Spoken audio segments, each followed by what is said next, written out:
On the morning of July 14th, in the year 1944, precisely at 9:42 in the morning, First Lieutenant Evald Swanson found himself seated inside the cramped yet formidable cockpit of a Boeing B-17G Flying Fortress, a plane affectionately nicknamed Mispa by its crew. It was a tense, charged moment as he gazed out over the dark, rolling clouds that churned and burst with violent flashes of black and gray, illuminated sporadically by the deadly explosions of anti-aircraft shells, flak, dancing across the skies above Budapest. Swanson, a young man of only 24, had already flown through 17 high-stakes combat missions, and by this point, he understood all too well that there was little room for error in the perilous environment he and his fellow airmen faced daily. The Luftwaffe's defenses had meticulously arrayed more than 288mm flak guns around the strategic railway yards below, massive artillery pieces aimed and firing relentlessly at the approaching bombers. Each burst of shell fire fragmented the sky with black puffs of explosive smoke, threatening to tear apart any aircraft caught within their deadly reach. Swanson's aircraft, assigned to the 60th Plane Formation of the renowned 483rd Bomb Group, was participating in a perilous mission originating from Sturparone, Italy. This formation was tasked with a straightforward objective in the coded language of aerial warfare: to locate and destroy the Shell oil refinery and disrupt the vital railway infrastructure weaving through the very heart of what had become German-controlled Budapest. The ultimate goal was to sever the supply chains nourishing the Eastern Front, crippling enemy logistics. The mission on paper seemed straightforward and would ideally conclude with liberation for their side and swift return home. However, by late 1944, the harsh realities of aerial combat had become painfully clear to the crew members of the 15th Air Force. The grim statistics were etched into their minds. Out of every 10 men who climbed aboard a B-17, 8 would not live to see another dawn. Some would perish in the hellfire of Nazi anti-aircraft batteries. Others would be captured and dragged into captivity, while a few would simply vanish into the chaos of war's destruction, never to be heard from again. Nevertheless, the formation pressed forward with unwavering resolve, pushing through the dense curtain of flak that exploded relentlessly around them. Shells burst in searing, black puffs that tore apart aluminum and steel with lethal precision. As the planes advanced closer to their target, Mispa's crew endured heavy punishment. The aircraft was struck in the tail section first, followed by hits to the wings, each explosion a violent eruption of shrapnel and debris. The fuselage was riddled with holes through which metal fragments punched and tore, yet the bomber remained steadfast in its formation, maintaining the crucial integrity of their coordinated attack. Behind Swanson, the entire crew held their posture, disciplined and determined despite the chaos. In the co-pilot seat sat Second Lieutenant Paul Berndt, steady and vigilant. In the nose of the aircraft, Second Lieutenant Kenneth Dudley operated the bombardier station, meticulously preparing for the critical moment to drop their deadly cargo. Next to him, Second Lieutenant Joe Henderson was busy navigating the aircraft, charting their course through the treacherous skies, relying on his skill and experience to guide them through the storm of flak and enemy fighters. Throughout the fuselage, 8 more men were stationed, each fulfilling vital roles: radio operators managing communication, gunners ready to defend against enemy fighters, and the flight engineer overseeing the mechanical integrity of the plane. As they neared the target zone, all remained poised for the imminent attack. Dudley carefully released the bomb load, which consisted of 2 tons of high explosive aimed precisely at the railway yards. A calculated strike meant to cripple German logistics and diminish their ability to reinforce their forces. The bombs detached from the aircraft with a violent jolt, momentarily causing the bomber to surge upward due to the sudden weight loss. But in an instant, disaster struck. An 88mm shell, one of the most feared weapons in the Nazi arsenal, hit the nose of the aircraft. The explosion was instantaneous and catastrophic. The entire forward section of Mispa was obliterated in the blink of an eye. The nose compartment, along with the entire bombardier station, navigator's position, and the Norden bomb site, along with all the plexiglass panels and instruments housed at the front, ceased to exist. The blast was so intense that Second Lieutenant Dudley died instantly, his life snuffed out in a flash.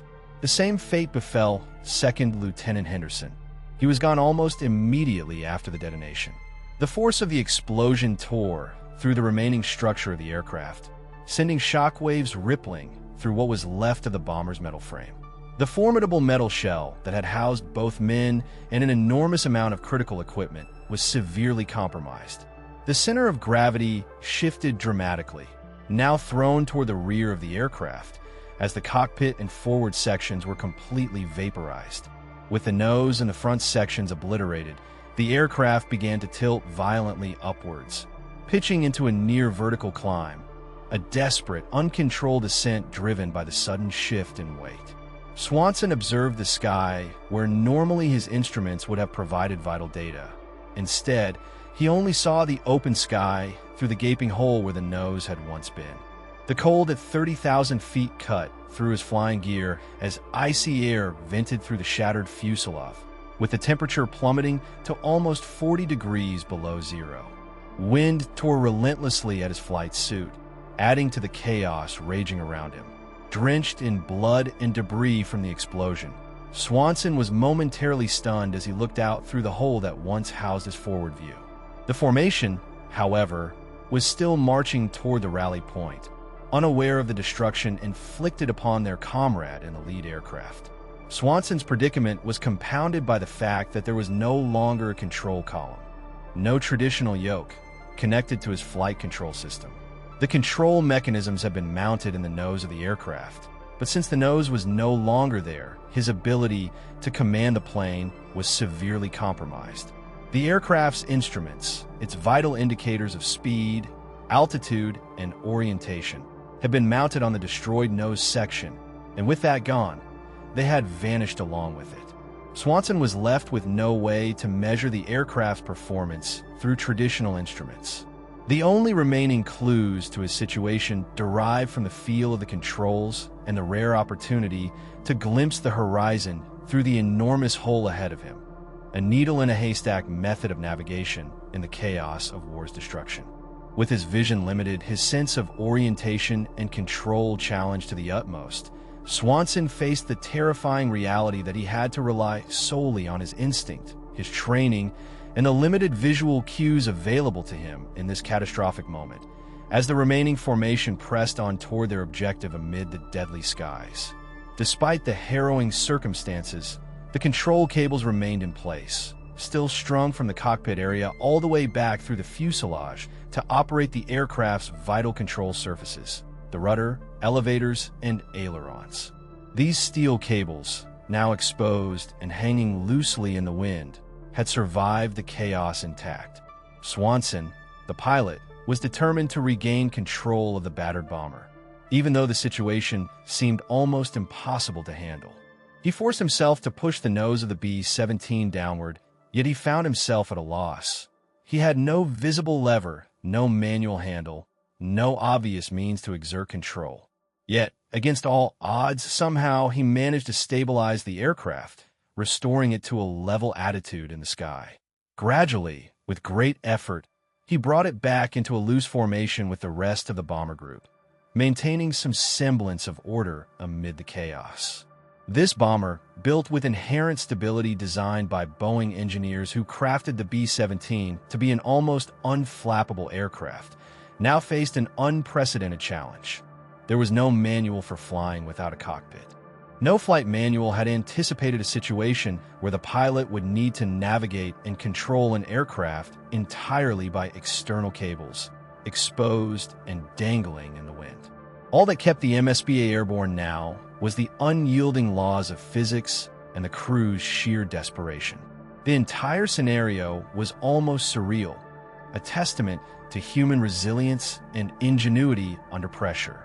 To witness the remarkable effort of Swanson's crew, who painstakingly pulled on those exposed, frayed cables, was to see the true meaning of stubborn determination to stay aloft. If you wish to understand how these brave men managed to keep their aircraft in the air, pulling on bare steel cables in the face of wind and peril, consider that your way of supporting stories like this. Engaging with such content helps share forgotten moments of bravery and ingenuity from history's darker days. The stories of these crews need to be remembered to serve as lessons in endurance and resourcefulness, especially in the face of overwhelming odds. Now, turning back to Swanson and his crew, those who had survived so far began to move forward through the wreckage. The radio operator and the flight engineer pushed ahead, their faces set with grim determination. From their vantage point, they could see the tangled maze of exposed cables running through the bomb bay, a stark reminder of the damage sustained. They also saw the relentless wind whipping through the aircraft's battered frame, tearing at every exposed part of the fuselage. With a clear understanding of what had to be done next, they set their minds to action, knowing full well that their aircraft was still dangerously vulnerable. All the while, more than 200 anti-aircraft guns remained firing relentlessly, their shells bursting in the sky as the formation, still over enemy territory, kept its dangerous path. Another deadly shell was just moments away from striking the aircraft's engine number 2. At precisely 9:44 in the morning, a second 88mm shell hit the number 2 engine, igniting a violent explosion of oil and fragments of metal that sprayed in every direction. Flames erupted from behind the engine's nacelle, trailing back along the inboard part of the left wing, a testament to the destructive force of the hit. The engine's propeller spun for just 3 seconds after the explosion, as if desperately trying to keep turning under its own momentum, then suddenly seized up and stopped.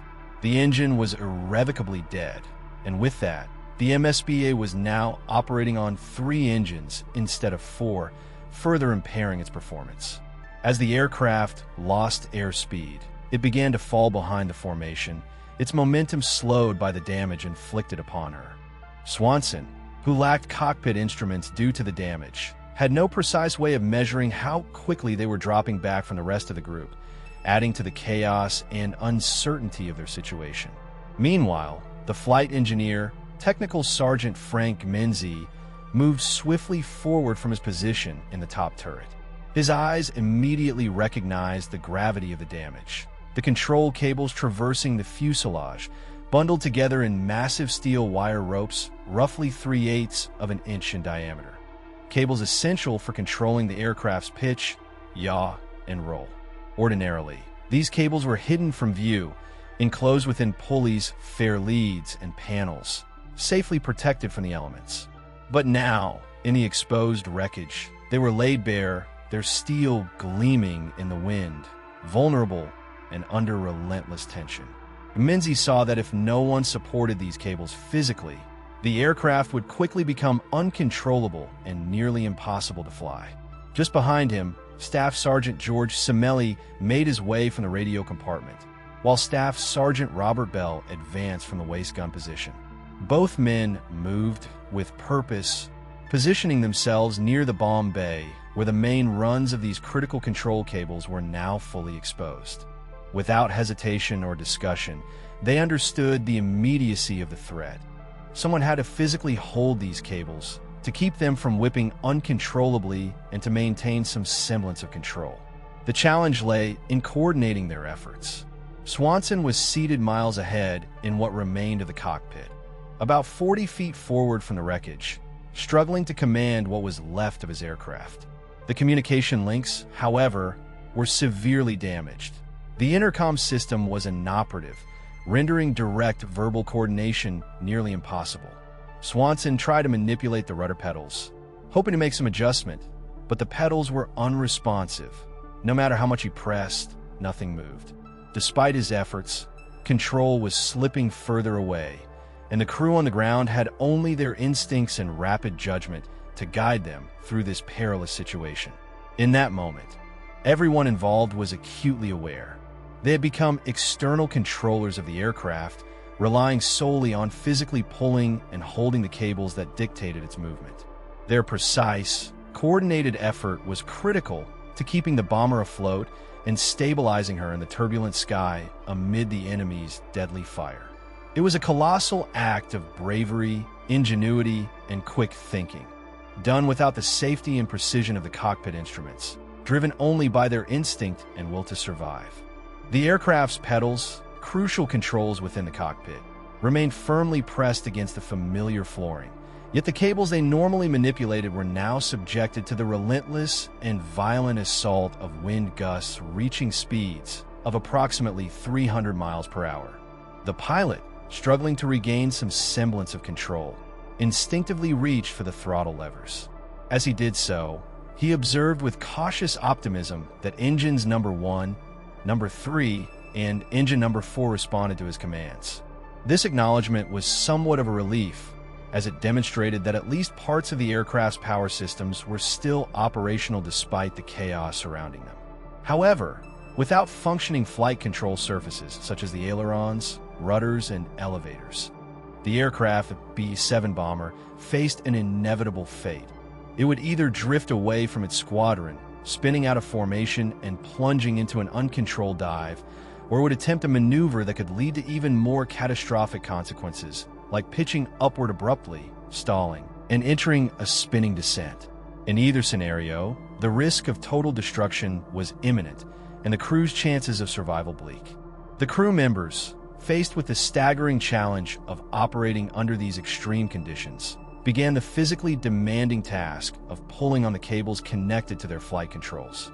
To improve their grip amid the chaos, they wrapped sections of steel cable around their hands, knowing well that the cold metal was painfully biting into their gloves. The steel cables, solid and unforgiving, felt icy and unyielding against their fingertips as they exerted force in efforts to regain control. When a crew member pulled the rudder cable to the left, the aircraft's nose, designated as MSBA, responded by swinging leftward. Conversely, a pull to the right caused the nose to shift right. The elevator controls worked similarly. Pulling back on the control cables would cause the nose to pitch upward, while releasing the tension allowed it to drop. Every one of these adjustments demanded perfect timing and precise pressure. Too much force could cause overcorrection, making the aircraft respond erratically, while too little would produce no meaningful change at all. The crew operated in a state of constant tension, often with no visual reference to gauge the effectiveness of their efforts, because they had no direct insight into what the bomber pilot, Swanson, was experiencing on the cockpit instruments or what specific corrections he desperately needed to stabilize their flight path.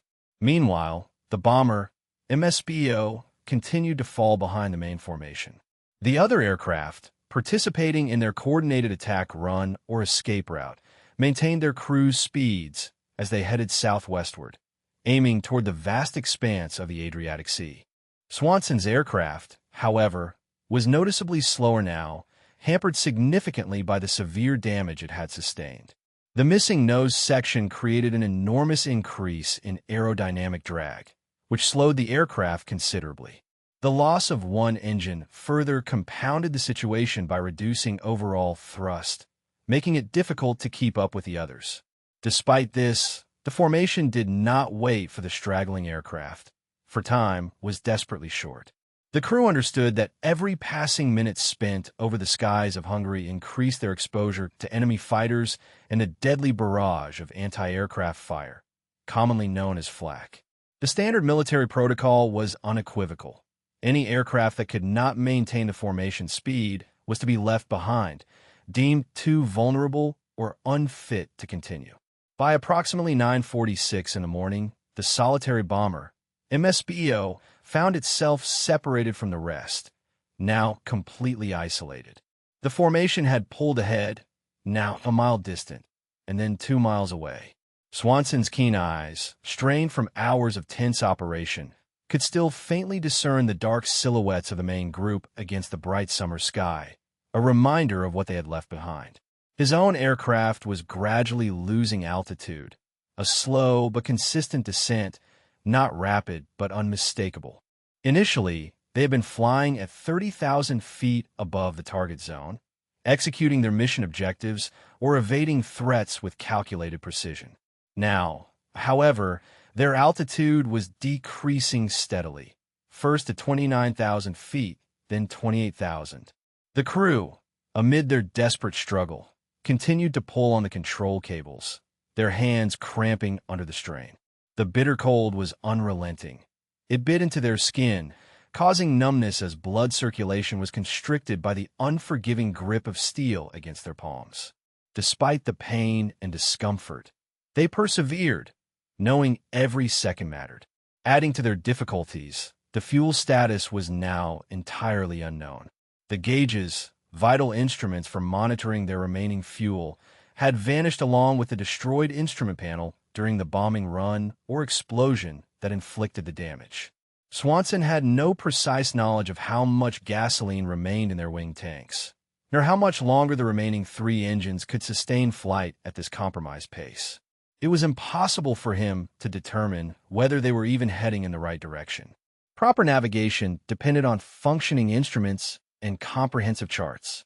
Without them, the navigator, who was now no longer alive, having presumably fallen somewhere over Budapest, had been their guide, and his absence left Swanson without that crucial support. The only mission he knew was to head southwest, to escape Hungary's territory and to find their way past Yugoslavia, aiming ultimately for the safety of the Adriatic coast, and from there, Italy. The overarching goal was simply to survive long enough to return home. Amidst these relentless efforts, the crew aboard the ship, known as the Bombay, began urgent, frantic waving towards the rear section of the aircraft. Swanson, immersed in the chaos of controlling the aircraft, could not turn around to look directly at their signals.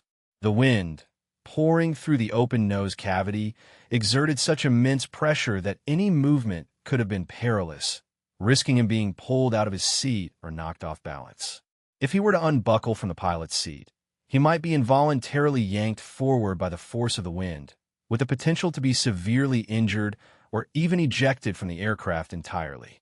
Therefore, he remained firmly locked into position, eyes fixed on the horizon in front of him, trying desperately to keep the wings level despite the turbulent conditions. Meanwhile, the crew's frantic waving persisted, signaling that something was terribly wrong in the rear section of the aircraft.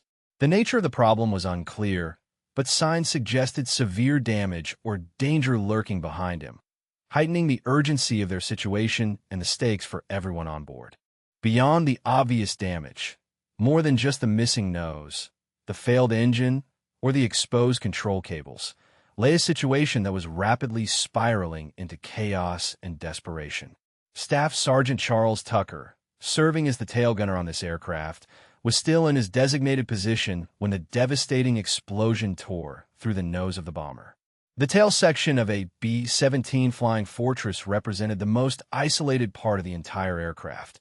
It was a tiny, confined compartment situated at the very rear of the fuselage, accessible only by crawling through the waist gun area on one's hands and knees. When the explosion occurred, Tucker had felt it in his bones, the violent jolt, the abrupt jarring of the entire aircraft.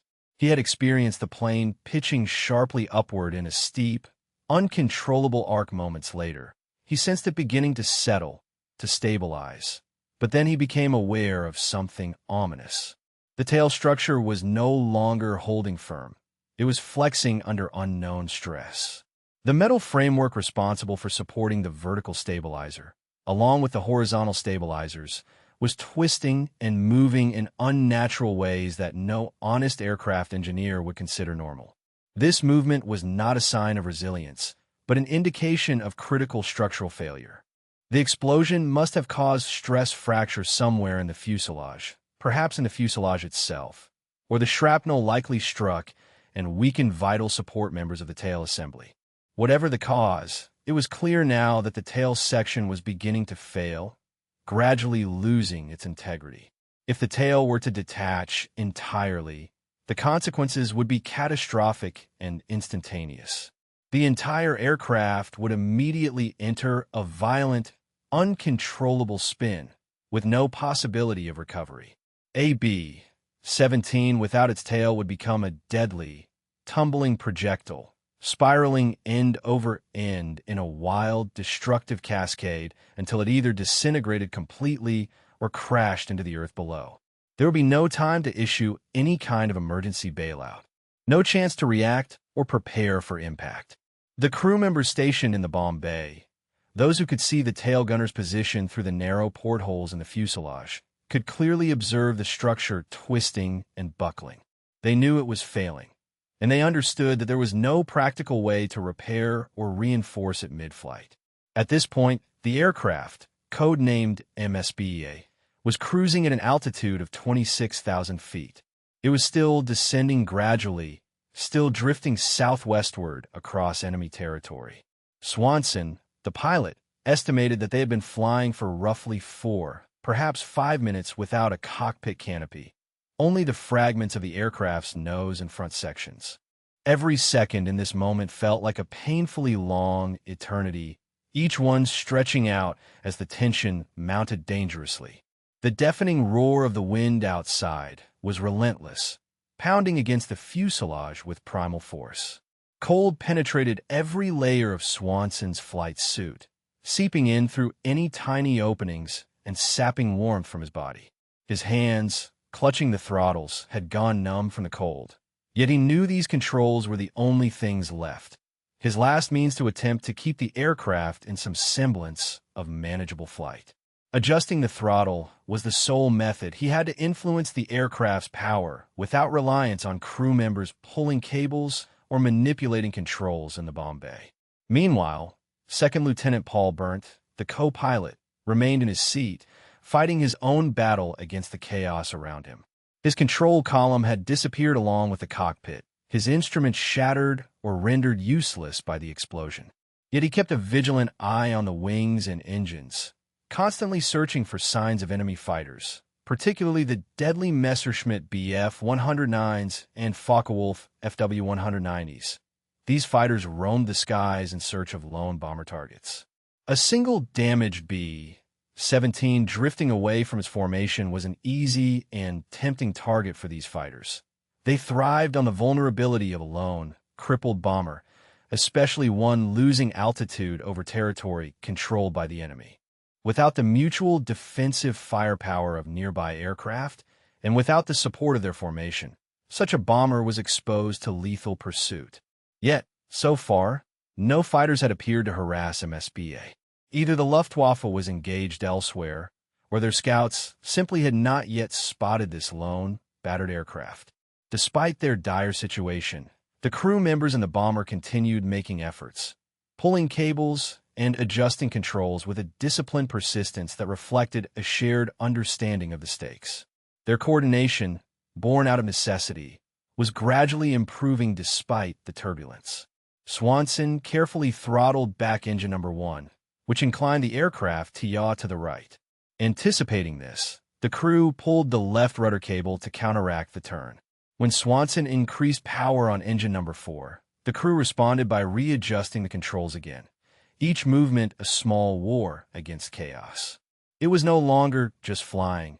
It was a matter of brute force survival, an effort to keep alive a massive 58,000-pound machine of aluminum, steel, and unforgiving mechanical complexity, all working as a single organism. 10 men operating in concert, exerting relentless effort to prevent the aircraft from turning into a disintegrating mess in the skies. At precisely 9:50 in the morning, MSBA crossed the border between Hungary and the former Yugoslavia, an action unnoticed by Swanson, who was flying blind, with no map or landmarks to guide him. The enormous blast zones of anti-aircraft fire, or flak, had finally ceased. The black clouds of exploding shells and shrapnel-dense explosions that had plagued them earlier had quieted. That importance signified that they had escaped the densest defensive zones, at least temporarily, reaching an area where the barrage fire was easing and their immediate threat had diminished somewhat. It was a faint but crucial sign of hope amid the chaos and destruction surrounding them. That situation presented them with a slim, fragile glimmer of hope, a possibility, however small it might have been, that some form of salvation still existed. This chance was not guaranteed. It was inherently uncertain and fragile, resting entirely upon the condition and integrity of the aircraft's tail structure. The outcome depended on a delicate balance. How long the tail would remain structurally sound enough to support their weight and movements. It also hinged on the crew's ability to keep pulling on the cables that controlled various parts of the aircraft systems, a task that demanded strength, coordination, and timing. Moreover, the aircraft's engines played a crucial role in this fragile equation. With only 3 engines left running, each attempting to generate enough thrust to sustain altitude and forward motion, their combined efforts became a critical factor in survival. The fuel gauges, which could have provided precise insights into their remaining fuel, had ceased to function, leaving the crew, and Swanson in particular, guided only by the sound of the engines and their vibrations coursing through the aircraft's airframe. These vibrations served as a vital clue, signaling that the engines were still working smoothly, which in turn implied that fuel was still flowing into the engines. This, in turn, suggested that the wing tanks, where their fuel was stored, had not yet been completely emptied. Yet, how much fuel remained was a question impossible to answer with certainty. The aircraft's fuel tanks of the B-7 model could hold up to 2,800 gallons of aviation gasoline, spread across multiple tanks. At cruising power, four engines would typically burn roughly 200 gallons per hour, providing a steady rate of consumption. However, in the current situation, they were not operating at cruise power. Instead, they were at maximum continuous power, trying desperately to sustain their altitude amidst critical conditions, on only 3 engines. Under these circumstances, their fuel consumption skyrocketed, becoming significantly higher than normal, placing an even more urgent limit on their remaining time airborne. Swanson, faced with these dire circumstances, made a straightforward but profoundly difficult decision: to prioritize the crew's survival by attempting to evacuate the aircraft before it was too late. The reality was unmistakably grim. The aircraft itself was on the verge of collapse. Its tail structure was failing, gliding toward imminent destruction. The amount of fuel left was uncertain, adding yet another layer of peril. They still flew over territory controlled by their enemies, occupied land that threatened to turn them into prisoners if they were forced to land or abandon the aircraft. Every additional minute in the air increased the risk of catastrophic structural failure. A sudden break or severe loss of control could occur at any moment. If the MSBA, their aircraft, disintegrated at altitude, there would be no survivors. Yet, if they could execute a controlled bailout while the plane remained sufficiently controllable, most crew members stood a chance of surviving the ordeal, though they would ultimately be captured and endure months, perhaps years, in prisoner-of-war camps. Nevertheless, that was a better alternative than outright destruction or death within the aircraft. Executing such an escape was fraught with complications. Bailing out of a B-7 bomber required tight coordination and adherence to specific procedures. Under normal circumstances, crew members would evacuate through designated exit points. The bombardier and navigator would use the forward escape hatch located in the nose of the aircraft, while others would make use of the waist gun windows or the rear entry door. The ball turret gunner had to rotate his turret to a precise position before climbing out. Everyone had been trained extensively in this procedure, practicing it dozens of times during drills, but those rehearsals assumed that the aircraft was intact and operational, and that communication systems were functional. It also assumed there would be enough time to organize a calm, disciplined evacuation. In the current crisis, none of those conditions applied. Swanson lacked an intercom system, which meant he could not communicate directly with his crew or give the command to prepare for bailout. He had no way to organize who would go first or last, no method to coordinate the sequence of evacuations. He could not leave his seat, that vital position, without risking losing control of the aircraft entirely. If he unbuckled and moved toward an exit, the plane would likely become uncontrollable within seconds, possibly plunging into a deadly dive or entering a spin from which recovery would be impossible. The crew trapped in the bomb bay would lose all reference points, cables to pull, handles to operate, and would be left vulnerable in a rapidly deteriorating situation. The aircraft structure was failing. The internal integrity was compromised. If the aircraft entered a dive or a spin, everyone aboard would perish in the chaos. At precisely 9:52 in the morning, The MSBA was cruising at an altitude of 24,000 feet. They had been flying without a cockpit for 10 long minutes, the view obscured and the usual controls rendered useless. Swanson's hands remained tightly clasped around the throttles, knuckles whitening from the grip as he desperately tried to hold the aircraft steady. His feet rested on the rudder pedals, though these pedals themselves could do nothing, simply pieces of metal devoid of command capability, without cables pulled from behind. Burnt sat quietly in the co-pilot's seat, his gaze fixed on the horizon, meticulously monitoring the wings and the surrounding sky for any signs of impending catastrophic failure. Any crack, any buckling, any sign that their fragile hold on survival might soon break apart. Neither of them spoke. Words seemed pointless under the circumstances. The roaring wind outside drowned out any possibility of conversation, and there was nothing left to say that could alter their grim reality. Meanwhile, the crew within the bomb bay, probably the crew members stationed in the bomb bay, had made their decision independently. They understood that their situation was critical, that timely action could mean the difference between life and death, and they resolved to take that action themselves, without waiting for further instructions. In the tense silence that filled the aircraft, each crew member could feel the relentless stress manifesting in the very structure of their craft. The tail section, a critical component for stability and control, was beginning to flex under the immense strain, its metal skirting warping subtly as tiny stress cracks snaked their way across the fuselage's skin. It was a clear signal. Any moment now, the aircraft might come apart entirely.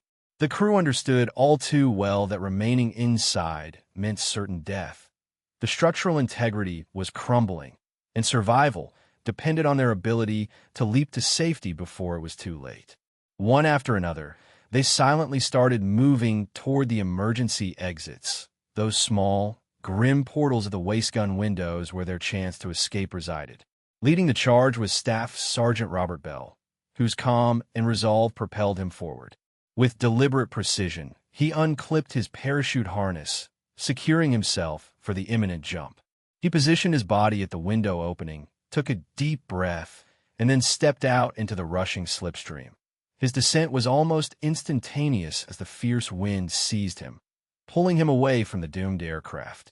Without hesitation, Staff Sergeant Charles Kelly followed, committed to his chance of survival. Behind him, Staff Sergeant George Semelli and Technical Sergeant Frank Mincy made their own escapes, each of them recognizing that their departure was crucial not just for their lives but for the fate of the entire crew. Every hero's leap added to the chaos inside the aircraft, which now began to exhibit dangerous signs of losing control. Fewer men on the control cables meant less precise maneuvering, and the bomber's inertial stability was slipping away. The venerable B-7 aircraft, once a formidable flying fortress, now began to wallow in its descent. Its wings dipped unsteadily to the left and then to the right, as if fighting against an unseen force. The nose of the plane nudged upward in a slight pitch, testifying to the instability plaguing it. Swanson, the pilot, flicked at the throttle controls, trying to compensate for the pitch changes. However, managing power alone proved woefully insufficient. He knew that steering required coordinated adjustments, rudder, elevators, and the cable-operated controls that the crew was abandoning rapidly. It was a race against time. Each second saw fewer crew members still gripping the cables, pulling and pushing to keep the aircraft steady. Rationality dictated that they abandon ship. Attachment and hope could no longer justify risking death in a doomed craft.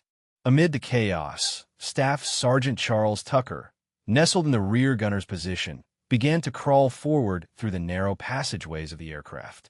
With careful movements, he squeezed past the cramped confines, emerging into the area where the waist guns were located. As he looked around, he saw the vacant positions where his fellow crewmen had stood only moments before, empty and silent. His eyes caught sight of the thick, exposed control cables now slack without anyone holding them tight, their wires hanging loosely in the airflow.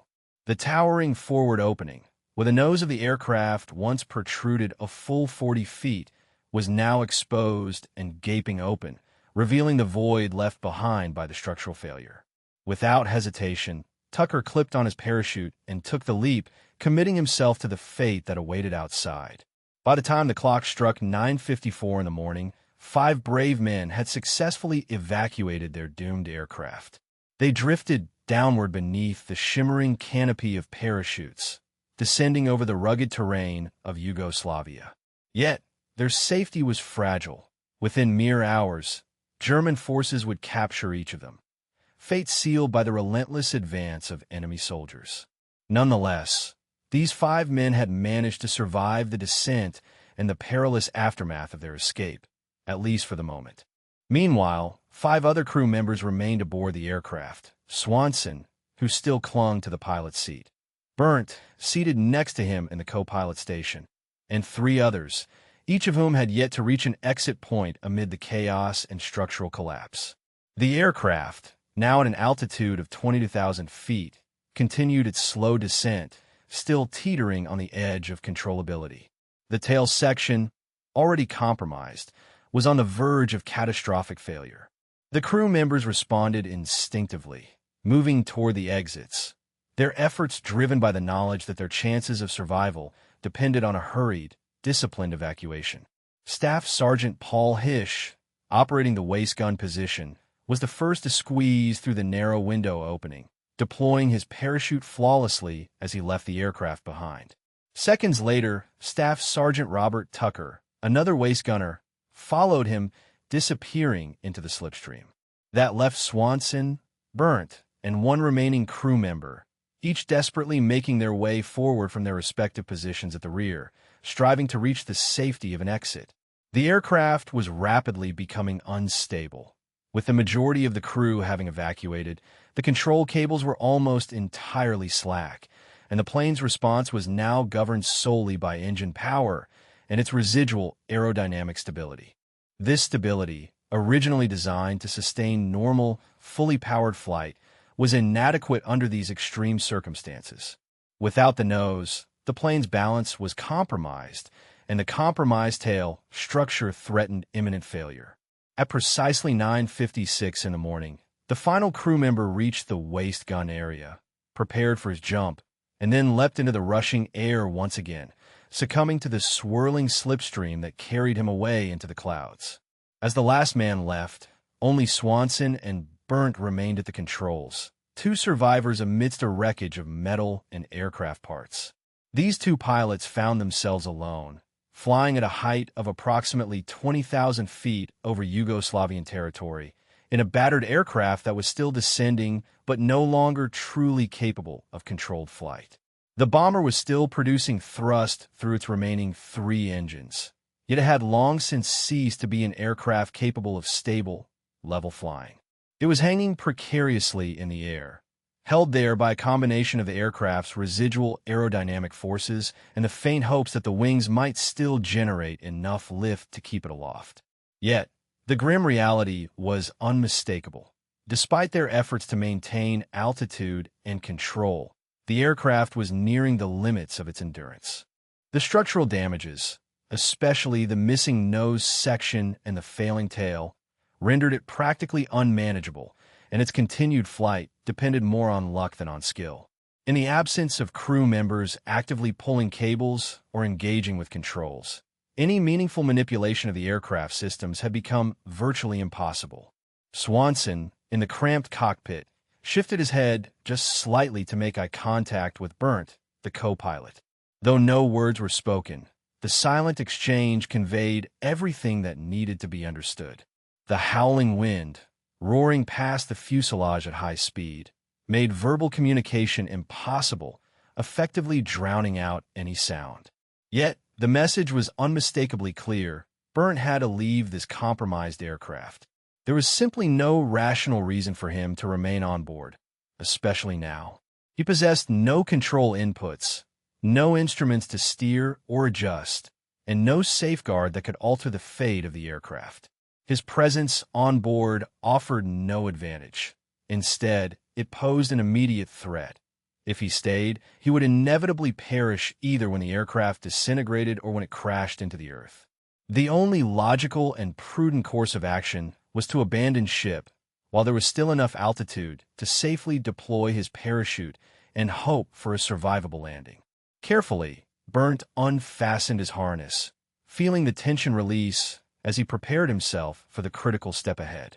He then rose from his seat next to Swanson, standing upright and steady within the limited confines of the cockpit. With deliberate caution, he moved towards the rear section of the flight deck, where he could access the main fuselage and reach the exit leading to the waist gunner's position. Glancing back at Swanson one last time, Burnt took in the steadfast figure of the pilot, his hands firmly gripping the throttles, eyes fixated forward, maintaining what little control remained over the dying machine. Without hesitation, Burnt navigated through the narrow crawlway behind the cockpit, moving aft along the aircraft's length. About half a minute later, roughly 30 seconds, he took the final step and leapt into the void below. Left behind was Ewald Swanson, now entirely alone. He found himself the sole occupant of a massive bomber weighing in at approximately 65,000 pounds, cruising at an altitude of around 19,000 feet. The aircraft was descending steadily at roughly 200 feet per minute, a gentle, unbroken fall, not a reckless dive but a consistent descent. The three remaining engines continued to produce enough thrust to keep the plane moving forward, yet they lacked sufficient power to maintain altitude. The absence of the nose section had created an enormous aerodynamic drag, drastically compromising the aircraft's flight profile. Essentially, the B-7 bomber had been transformed into a bulky, unwieldy shape, more a flying brick with wings than an agile aircraft. Meanwhile, the status of the fuel supply remained unknown. The wing tanks could have been almost full or nearly empty. There was no way for Swanson to know. The sound of the engines provided no hint.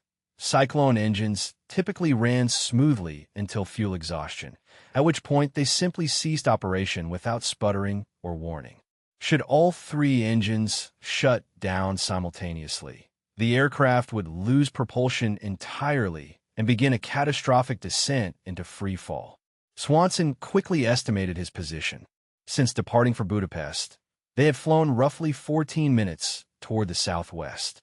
Based on typical airspeed, probably around 180 miles per hour, perhaps less, they might have traveled about 40 to 45 miles. The border separating Hungary from Yugoslavia lay approximately 30 miles from Budapest, suggesting that they were likely now over Yugoslavian territory, possibly approaching the rugged mountains or maybe nearing the coastline of the Adriatic Sea. All of these were mere estimations. However, as without navigational instruments, maps, or a dedicated navigator, Swanson was flying purely on instinct and guesswork. The pivotal question hung in the air. How long could he keep the aircraft aloft? Every additional minute he managed to stay in control granted the crew below more precious time to get away, to parachute safely out of reach for the impending disaster. If Swanson could sustain Miss Spau's flight for just a few more moments, the crew members deploying parachutes might land miles away from where the bomber was destined to hit the ground, potentially in a remote or obscured area. Such separation could be critical, making the difference between the crew being captured or evading pursuit, between imprisonment and freedom. However, this strategy was fraught with danger. Remaining on board meant increasing the risk that the aircraft, now structurally compromised, could break apart at any moment. The tail section was still under strain, flexing and writhing as the aircraft's frame strained against the forces acting upon it. The bomber was in a delicate, unstable state, its structural integrity hanging by a thin thread. Any sudden jolt or stress could cause catastrophic failure, sending the entire aircraft into shards midair. When Swanson finally reached the point where he could no longer delay his decision, he understood that the moment of action was at hand. To execute his escape, he would first need to unbuckle his harness, carefully stand up from a seated position, navigate through the cockpit of the aircraft to reach an exit point, and then leap into the open air. All of this had to be done while the aircraft, designated B-7, was in a dangerously uncontrolled state. At the same time, it was potentially spiraling downward in a perilous descent, entering what could only be described as a catastrophic an uncontrollable death spiral. The precise time was 9 hours, 58 minutes in the morning when Swanson finally resolved to act decisively. He made a calculated choice. He would remain on board for an additional 2 minutes before making his move. This brief extension was crucial because it would allow the crew of the aircraft to increase the separation distance between themselves and the bomber, thereby improving their chances of avoiding the worst consequences of the imminent crash. Those extra moments would offer a greater margin of safety, a slim but vital window to improve their odds of survival. With a steady hand, Swanson kept his hands firmly on the throttles, maintaining a grip on the controls of the remaining engines. The 3 engines, all part of what was called the Cyclone series, continued their persistent, unchanging roar, each one working tirelessly. Engine number 1 was mounted on the far left wing, engine number 3 was positioned inboard on the right wing, and engine number 4 was on the far right wing. Despite the chaos underlying the situation, every engine appeared to be running smoothly, although the exact rate at which they consumed fuel remained unknown to Swanson. The aircraft, a large and unwieldy bomber, was gradually descending through an altitude of 18,000 feet. At the precise moment of 10 o'clock in the morning, Swanson made the crucial decision to release the throttles. With a deliberate motion, he unfastened his harness, feeling the straps loosen from his body. The instant his harness was freed, he experienced a forceful gust of wind pressing against him, trying to pull him forward toward the enormous opening at the nose of the aircraft, which was now no longer intact. Swanson instinctively pushed back against his seat to counter the wind's pull. Then, with great care, he pushed himself upright. The aircraft itself reacted immediately. It began to pitch nose downward in an uncontrollable manner. Without the intervention of anyone to operate the throttles or make adjustments, the aircraft, now under no authority or guidance, initiated a slow, gentle roll to the left. Swanson swiftly moved toward the rear section of the flight deck, navigating through the cramped, narrow passageway that led to the bomb bay area. Behind him, the nose of the bomber tilted downward, a clear sign that the control cables in the bomb bay, now loose and slack, no longer held the aircraft steady. No one was pulling them. No one was applying corrections. Chaos reigned in that moment. Swanson could sense that the B-17 was accelerating into a steep dive, its descent becoming more pronounced with each passing second. He estimated he had perhaps 30 seconds before the angle of descent became too steep to control, before the increasing G-forces would make movement impossible, and before the aircraft might begin to spin uncontrollably.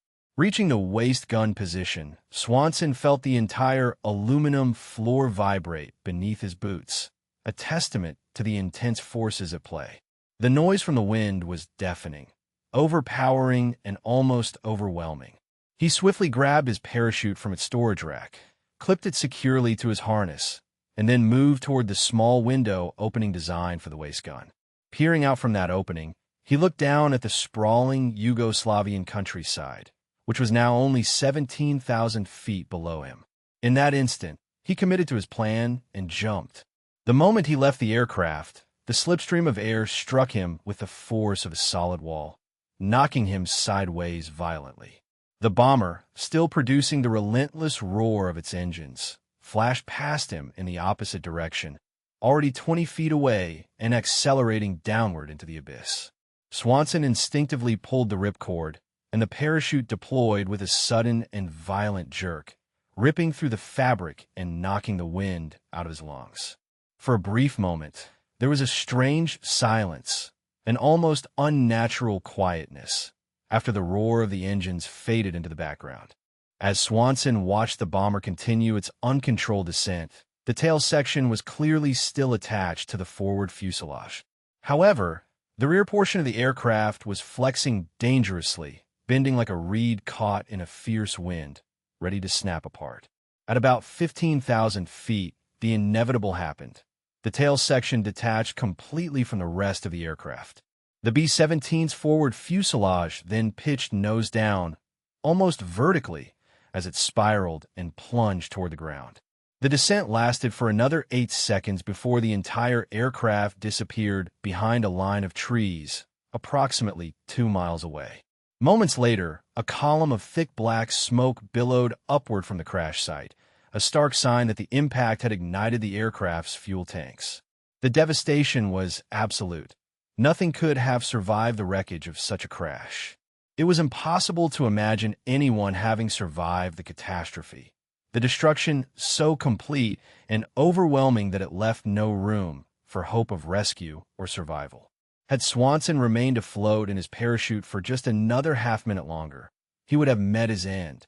The descent through the sky was unhurried and languid, a slow drift that allowed the wind to carry him steadily southwestward beneath his fragile canopy.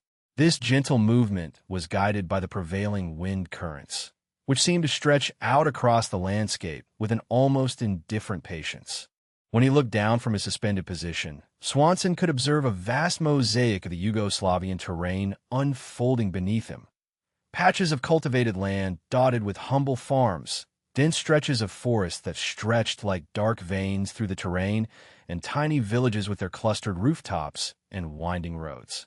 In that expanse, there lurked German occupation forces discreetly patrolling and manning their positions, their presence a reminder that the area was under the tight control of enemy soldiers. Somewhere down there, among those scattered settlements and wooded patches, his own crew members had already made their jump mere minutes earlier, each of them now potentially hiding, wounded, or captured. And in that moment, Swanson was painfully aware that the cruel reality of war was closing in, a realization that, from this point onward, his own fight was coming to an end, and that he was inching ever closer to becoming a prisoner of war. The ground approached faster than he had anticipated, the trees rapidly coming into view as the parachute ballooned closer. Swanson's eyes darted toward patches of open ground, anywhere there was a clearing, to try and steer his descent toward safety. However, his parachute canopy, though reliable in broad strokes, was not engineered for fine control or precise landing adjustments, leaving little room for maneuvering during the descent. Now, the silhouettes of tall trees appeared directly beneath him, their branches reaching like outstretched arms ready to ensnare him. As the canopy brushed against the upper branches, he was struck by a jarring collision, hitting the treetops at an approximate speed of about 15 miles per hour. The impact shattered the branches around him with an unsettling crunch, and the parachute caught on a few limbs, a tangled mess of fabric and wood. Swanson's descent was suddenly halted amidst the tangled foliage, and he was slammed against a sturdy, thick branch with the force of the fall, landing primarily on his left side. The pain erupted in his leg as he felt the sickening snap of a bone breaking cleanly somewhere between his knee and ankle, as if a switch had been flipped to unleashing a flood of agony that pierced him through and through. The force of the fall pushed him another 10 feet downward before he finally came to a halt, ensnared high in the branches, his body suspended about 15 feet above the ground within the tangled web of parachute lines and broken twigs. Blood was now streaming down his leg, creating a stark contrast against his torn flight suit, which was riddled with deep lacerations where branches had sliced through the fabric and gouged into his flesh. His left leg was bent at a sharply unnatural angle, indicative of the severe injury inflicted by the force of the crash, rendering him unable to move it or bear any weight upon it. Clinging helplessly amidst the canopy of the tree, Swanson hung there, trapped in his harness, desperately fighting to control the fiery pain that threatened to overwhelm him and to remain conscious amid the chaos. Below him, faint but unmistakable voices drifted upward through the leaves, distinctly German voices echoing through the woods. Within only a few minutes, German soldiers arrived at the base of the tree, their figures emerging from the shadows and the undergrowth. These were Wehrmacht infantry, an essential part of the occupation forces stationed in the area, and they had clearly seen the descent of parachutes and heard the thunderous crash of the downed aircraft, the B-17, as it struck the ground. Their arrival marked the beginning of a tense and inevitable confrontation, as they began their task of locating and collecting the American airmen who had parachuted into their territory. Swanson remained motionless, suspended in his harness high above the ground, unable to move or escape, trapped in this precarious position as the enemy soldiers approached. One of the soldiers called up to him, attempting to communicate, but Swanson made no response. The soldiers started to deliberate among themselves about how best to get him down from the tree. In the meantime, they uncovered a ladder from a nearby farm, a piece of makeshift equipment that would serve their purpose. Two of the soldiers climbed up carefully, cutting through the tangled parachute lines to free him. Working meticulously, they lowered Swanson as gently as possible, trying not to aggravate his injury further, especially his shattered leg. When they finally reached the ground, they laid him on his back onto the dirt earth, gently placing him onto the uneven terrain. Shortly after, a German medic arrived, bringing with him the skills necessary to assess and treat Swanson's grievous injuries. The medic examined the broken leg, the deep cuts and lacerations, and the blood loss that was steadily flowing. With professional efficiency, he applied a temporary splint crafted from wooden boards and strips of cloth, improvising as best he could within the limited supplies at his disposal. He then administered a dose of morphine from a small medical kit, injecting it carefully into Swanson to dull the excruciating pain. As the drug took effect, Swanson felt the sharp, fiery agony in his leg gradually diminish, replaced by a distant, throbbing sensation that offered a fleeting respite from the torment. The medic proceeded to bandage the deep lacerations across his thigh, trying to control the bleeding and prevent infection. He conducted a quick assessment to check for additional injuries. His ribs seemed unbroken, and there was no indication of head trauma or internal bleeding. Yet, the primary concern remained his leg. Without proper medical intervention, the risk of infection in the open wounds was high, and if left untreated, the broken bone could fail to heal correctly, leading to long-term disability. For the moment, with the limited resources available in this forest clearing, the medic had done everything feasible to stabilize Swanson. Afterward, the Germans moved him carefully onto a stretch of ground suitable for transport and quickly arranged to transfer him to a nearby command post, where more comprehensive medical aid could be provided. Following the harrowing incident, Swanson was quickly transferred to a specialized medical facility operated by the Germans, a place equipped to handle injuries sustained during combat or accidents. There, a German physician meticulously examined his injured leg to assess the extent of the damage. After a thorough consultation, the doctor confirmed that Swanson's leg was indeed fractured. The doctor then proceeded to carefully realign the broken bones, ensuring they were positioned correctly to promote proper healing. The entire procedure was inherently painful, a discomfort that nothing, not even the powerful morphine administered to numb the pain, could entirely eliminate. During the course of the treatment, Swanson's consciousness briefly faded twice, succumbing to unconsciousness because of the pain and physical trauma. When he finally regained awareness, he found his leg immobilized in a plaster cast that extended from just above his ankle all the way up to his hip, effectively immobilizing his entire lower limb. The German medical professional, communicating through an interpreter, explained that the fracture was a clean break, which meant the bones had been separated cleanly, but without additional fracturing or dislocation. The prognosis was that the bones would mending in time, but this would require several months of careful rest and limited mobility, and Swanson was warned that he would not be able to walk normally for quite an extended period. Over the following 3 days, the remaining members of the MSBAW crew, who had earlier bailed out of their aircraft, were systematically captured by enemy forces.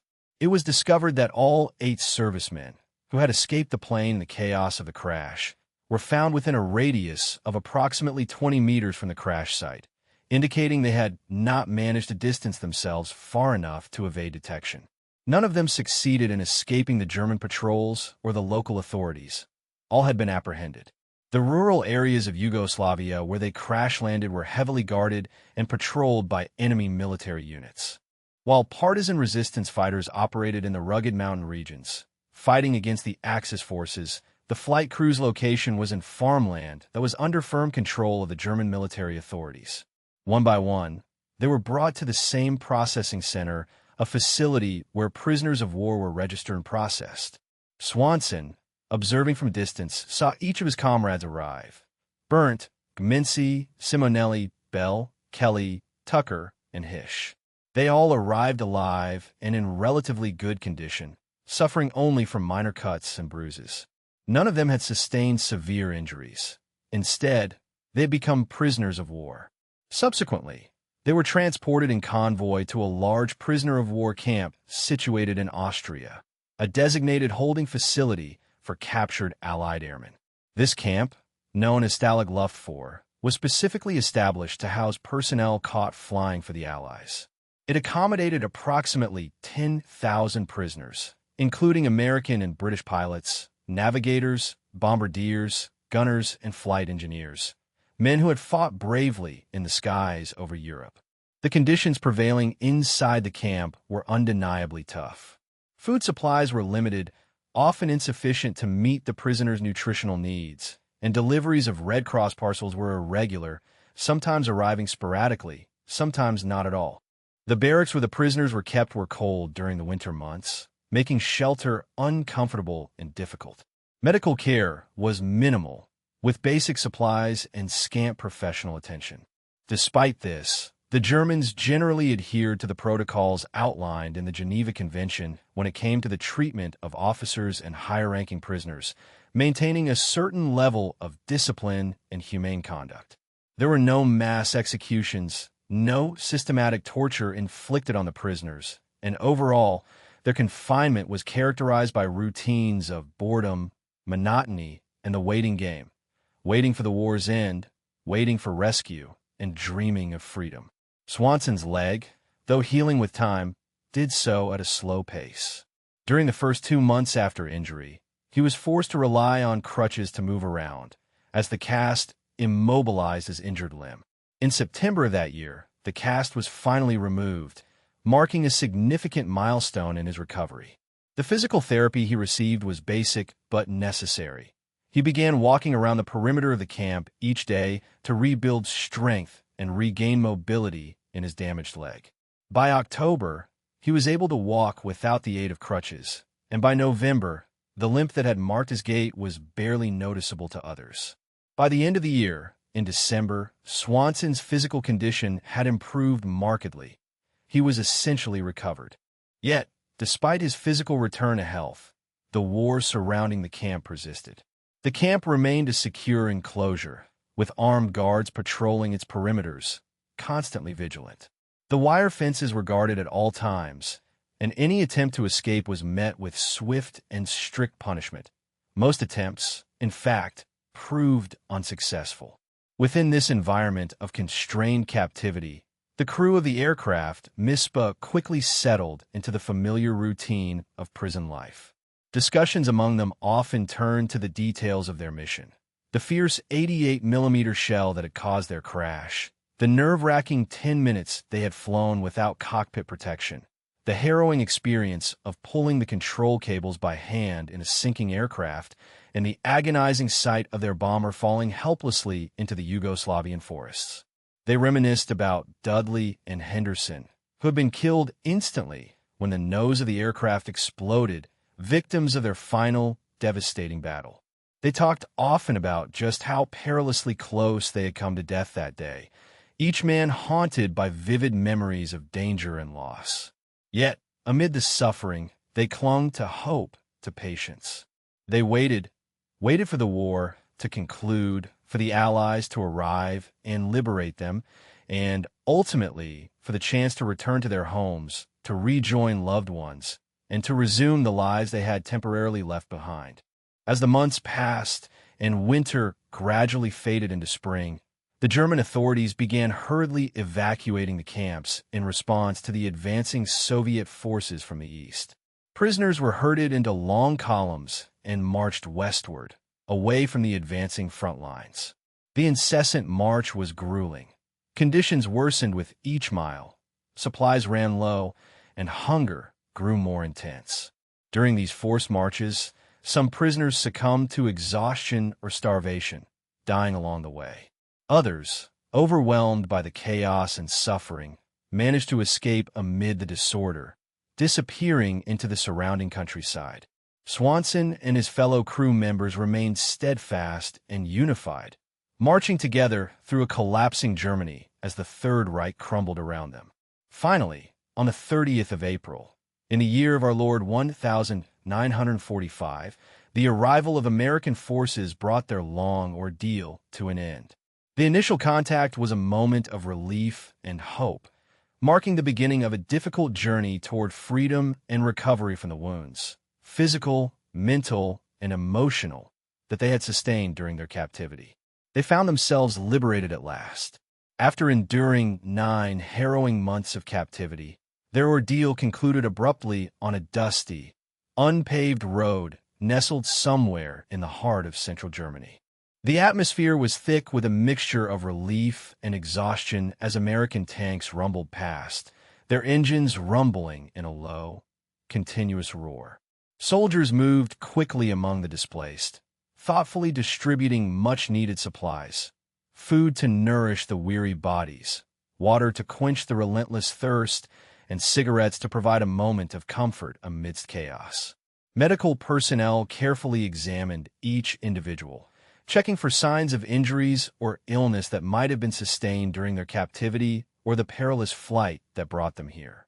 From this dirt road, the former prisoners were transported, first to designated collection points, where their identities and conditions were assessed, then to nearby airfields, the gateways back to safety, and ultimately to Italy, the country that served as a final stepping stone in their journey home. Their odyssey culminated with a flight across the Atlantic, and finally, they arrived in the United States, where family and friends awaited with open arms.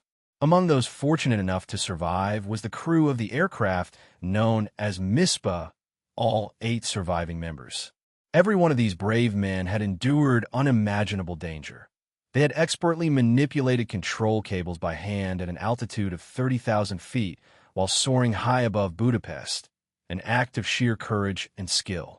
They were also the men who had bravely jumped from a bomber that was rapidly succumbing to its wounds and still lived to tell the tale. The thought of those moments sent a shiver down the spine. They had essentially become escape artists, only to survive against seemingly impossible odds. After their return, Walt Swanson went back to civilian life in Michigan. He married, built a family, and quietly resumed his everyday existence, choosing rarely to speak about the harrowing events of July 14th, 1944. When pressed about that day, he would typically respond that luck had been on their side, that the crew had simply been fortunate. He acknowledged that Dudley and Henderson, 2 of his comrades, had not shared in that luck, and that their loss was a heavy burden remembered with somber respect. Swanson did not see himself as a hero. Rather, he viewed himself as a pilot who had merely done his duty under circumstances that seemed almost impossible to survive. Yet, the Army Air Forces held a different view. Over the course of subsequent years, they recognized his bravery and service through a series of promotions, culminating in his retirement as a lieutenant colonel, a commendation not for one particular mission, but for a lifelong commitment to duty, honor, and sacrifice. Still, that one defining mission remained etched in his memory as the pivotal moment of his military career. It was the 10 long minutes when he had no cockpit, when he, along with his crew, faced a situation that should have meant death for all on board. It was the interval during which they fought to stay alive, relying solely on their skill, determination, and unbreakable camaraderie. Throughout the years, those men maintained contact, their bonds forged in that crucible of chaos unbreakable. They attended reunions with the 483rd Bomb Group, gatherings held every few years where they reminisced about the war, about the dangerous missions they had flown, and about those whom they had lost along the way. These reunions served as powerful reminders that their shared experience had created a lifelong brotherhood, a connection forged in the fires of danger and sacrifice. They had survived what should not have been survivable. Together, they had flown a bomber that had no nose, no instruments, and no cockpit, exposed to the fierce winds of over 300 miles per hour, with only rudimentary control cables to steer their ship through the chaos. Their survival was due to relentless teamwork, unwavering resolve, and an unyielding refusal to give up even in the face of death. Most significantly, they honored Dudley and Henderson, two fallen comrades, by surviving and making sure that their sacrifices remained meaningful. Paul Berndt, the co-pilot, stayed in Michigan, near Walt Swanson, and maintained their friendship until the very end. Frank Ramensi returned to his family and rarely spoken of his wartime experiences, choosing instead to move forward with his life. George Simonelli kept photographs from that fateful mission and would show them proudly to his grandchildren years later, explaining in detail what it truly meant to pull on steel cables while a bomber was falling apart around you. Meanwhile, the rest of the crew had scattered across the country, but each carried the memory of that day with unwavering clarity. Every single one of them remembered, etched into their minds and hearts, the incredible ordeal that had tested them beyond limits. Ewald Swanson, Walt's brother, passed away in the year 2009 at the age of 89. He had lived a rich, full life, witnessing the world change dramatically around him. He saw aircraft evolve from mighty propeller-driven bombers into sleek jets, and he even watched humanity reach for the stars, with spacecraft soaring into the cosmos.